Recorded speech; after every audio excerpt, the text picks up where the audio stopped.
আগের কালের মানুষ সর্বোচ্চ 70-80 বছর হায়াত পাইছে।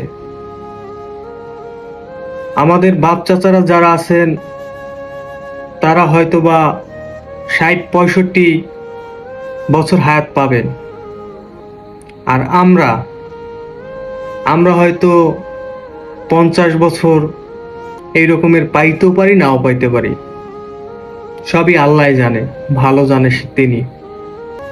এখন বিষয়টা হয়েছে, যদি 50 বছর পাই, তার ভিতরে 30 বছরই শেষ হয়ে গেছে, আছে 20 বছর।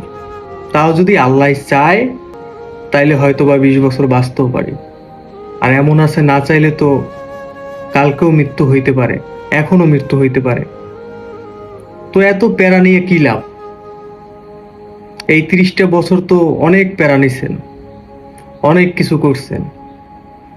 একটা জিনিস ভাইবে দেখেন, যাদের জন্য প্যারা নেন, আপনি যদি আজকের চক্ষুটা বোঝেন, যাদের জন্য প্যারা নিছেন তারাই বলবে সন্ধ্যা হয়ে যাইতেছে, দাফন কোন সময় দিবি।